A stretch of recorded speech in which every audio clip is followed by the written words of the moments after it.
Okay, so welcome to Flurry Friday. I don't even know what number it is, 22, 21. Okay, so 21. so today's Flurry Friday is actually going to be something of a product review. That's not normal, but in our case, this is probably something we've been meaning to do for a while, and we don't really have another place to put this. We want to talk about the Ultrabooks. This is a category of hardware that really came out 2-3 months ago. I think is probably when it started hitting the shelves. Yeah. It's driven largely by Intel and their processors. And we'll give you a link to sort of what makes a netbook, or rather an Ultrabook. But we had the pleasure of getting one of these from our friends up at Intel. Thank you, Bob. And we've been like super impressed. This rig was really interesting. Just last week we had a chance to go visit some friends at Intel. We wanted to show them some of our stuff, and we busted out this little rig. And like these are the guys inside the company who are like, "Ooh, the cool new Ultrabook. We don't even have those yet." And we had total laptop envy. It was great.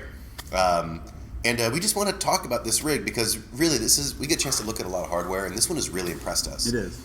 So tell us a little bit about what you've been working on, what you've been seeing. So I got to go to Mobile World Congress in Spain, and we got to play with these and have all of our games up and show everybody there what the little devices can do. They're not little, actually kind of nice and big. And I'm very impressed. We worked with netbooks for a long time, and the problem with the netbooks is they just didn't have the gumph to do the games, a lot of the games we play.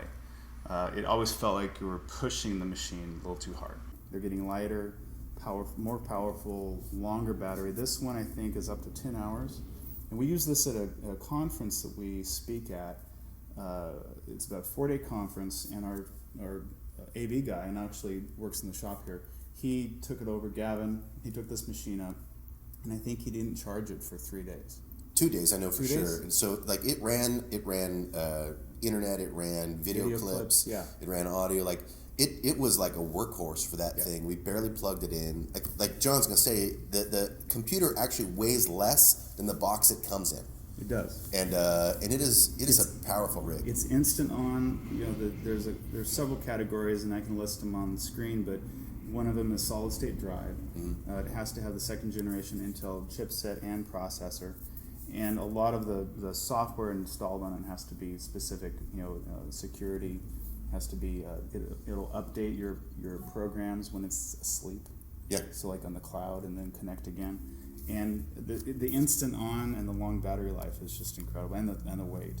And when we got it, this is the same weight. Actually, I think the box is a little heavier. So yeah, obviously we talk a lot about Apple products. We're Apple fans here, and so but it's not because, for example, that we're a bunch of zealots over here. We just like what they were able to put together. This one as a Windows machine is fantastic. It is. They've done really great stuff. I am excited to see when they take that kind of a hardware and apply it to a touch screen. I've been waiting for that for a long time, and it's obviously like things like the Galaxy Tab. They're getting there, but they're not there. This one's really exciting. It is. So there's no reason like we got no dog in the fight to like push these things, but we do want to say like we're excited about this piece of hardware, and it gives us a good reason to start developing for this platform. Sure.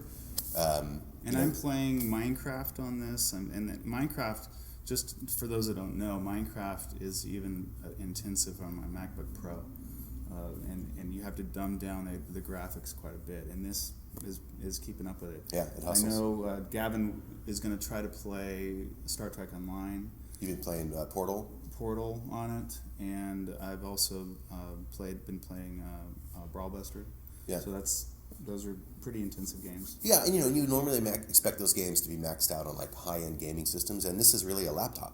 It's not at a crazy like $7,000 gaming rig price. I think that these are less than $1,000. These are about $1,000. This one's about I think 900 something, but yeah. And so, there are some tricked out ones that'll go a little bit above that, but that's what they're kind of shooting. Yeah, it's a great rig. So again, we just wanted to review this. We've been meaning to. Very impressed, very excited.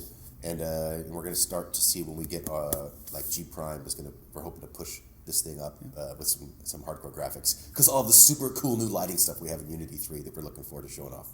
And we'll travel with this probably this summer. Chris can probably take it up to when he goes up to Casual Connect to speak. I'm going to go to China for about 2 weeks, and I'm really it's like I want to bring the MacBook Pro because all my software is on that for video editing. But this weight, it's a big deal. That would make the difference. Yeah. So, like, you won't pry my iPad from my cold dead fingers. Like, I found it to be like the excellent traveling. That's rig. true. Chris goes with that, but he doesn't do the video editing. So right. But for everything I need, that iPad still has proved everything that I need on the road. I don't bring my laptop on the road anymore. Yeah. Cool. All right. Thanks. All right. So we'll see you back here next week, Lord willing. And we've still got lots to talk about. We're dying to do this conversation on art and video games. We're now like a couple weeks late. We've been meaning to respond back to the big art and video game show that was at the Smithsonian. But we really want to talk about that. We're just trying to get Nat in the shop at a time that we've got the camera. Yep. And that's just been a crazy couple of weeks. So look forward to that. See you guys around. Have a good weekend.